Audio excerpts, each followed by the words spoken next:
هەر وەکو تاک و کۆمەڵیش وەکو تاک کە سەیرکەین پێغەمبەری خوا عەلەیه السەڵات وەسەلام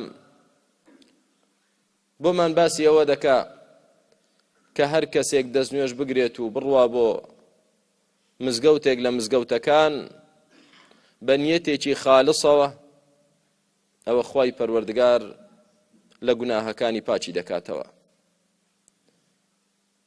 دەفەرمێ سەڵات و سەلامی خوای گەورەی لەسەر بێ ئەلا ئەدولکم عەلا ما یەمحو الله به الخەطایا، پێتان بڵێم بە چ شتێک خوای پەروەردگار تاوان و گوناهەکان دەسڕێتەوە؟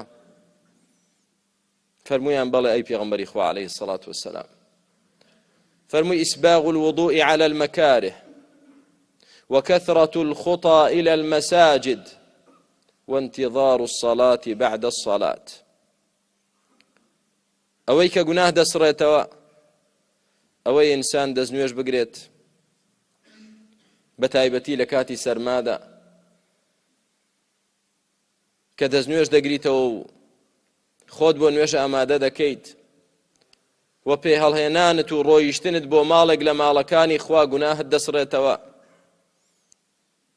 هەر خەتوەیەک کە دەینیت خوای گەورە گوناهێکت لەسەر لا دەبا و بەوی تریش حەسەنە و چاکەت بۆ دەنووسێت. وانتظار الصلاة بعد الصلاة، کە نوێژی نیوەڕۆت کرد چاوەڕێی نوێژی عەسریش بکەی، ئامادە بی کە نوێژی عەسریش هات بێیتەوە و مزگەوت و جەماعەت بکەیت. ئەم شتانە دەبێتە هۆی سڕینەوەی تاوانەکانت. ئەو تاوانانەی براکانم کە کۆڵی ئێمەیان قورس کردووە، ئەو تاوانانەی کە بوونەتە ڕێگرێک لە ڕەحمەتی خوا و فەضڵ و کەڕەمەکەی بۆ ئێمە، ئەگەر بێت و خوای گەورە تاوانت بسڕێتەوە ئەو کاتە ئین ڕەحمەت الله قەریب من المحسنین. ڕەحمەتی خوا نزیکە لەو کەسانەی چاکەکارن، لەو کەسانەی کە پاکن.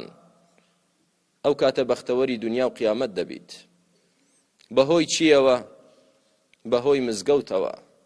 چوونت بۆ مزگەوت، دانیشتنت بۆ لە مزگەوت، چاوەڕێکردنی نوێژی مزگەوت، هەمووی دەبێتە هۆی سڕینەوەی تاوانەکانت.